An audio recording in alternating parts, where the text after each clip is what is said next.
Shalom Ubracha, nous poursuivons avec la 6e Mishnah du 14e Pérec. La Mishnah nous dit Baou les Shilo. Lorsque les Bnei Israël sont arrivés à Shilo, une fois entrés en Eretz Israël, le Mishkan a été érigé à Gilgal. Pendant cette période, nous avons vu que les Bamot étaient permises, on pouvait faire un sacrifice en dehors du Mishkan. Ensuite, ils sont arrivés à Shilo, et là, Nesrou à Bamot. Les Bamot ont été interdites. On apprend d'un pasouk parce que c'est marqué qu'il batem adata et la menucha et la nachala. C'est vous n'êtes pas encore arrivé à la menucha et la nachala. Et donc vous avez le droit de faire des sacrifices en dehors du Mishkan.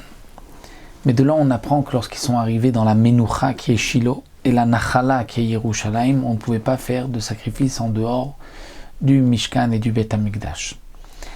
Lorsque les Bnei Israël sont arrivés à Shilo et qu'ils ont reconstruit le Mishkan, cette fois-ci, ils n'ont pas seulement gardé, non, c'était pas les poutres qu'il y avait pour le Ohel Moed comme dans le désert, mais c'était une construction, une maison de pierre, mais il n'y avait pas de toit.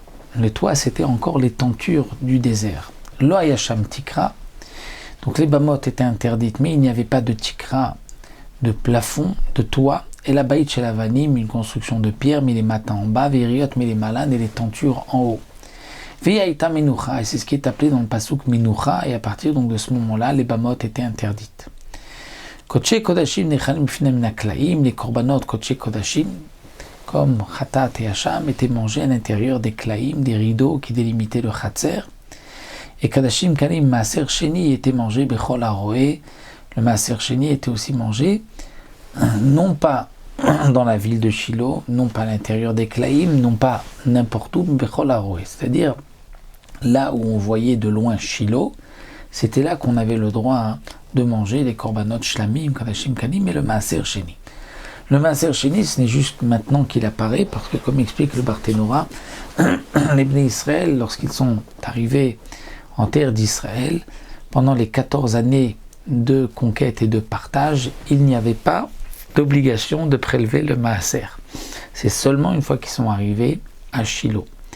Et donc à Shilo, il y avait cette particularité, c'est que de là où on pouvait voir Shilo, on avait le droit de manger les korbanot, kadashim kalim et le maaser sheni. Les Bnei Israël donc sont restés, le Mishkan était pendant une longue période à Shilo, puisque si on fait un calcul simple, ils étaient 40 ans dans le désert, ils étaient 14 ans à Gilgal, ils étaient 57 ans à Nov et Givon, et ils étaient à Shilo 369 ans. Shilo a été détruit lorsque le Aaron a été pris par les Pélishtim à la mort de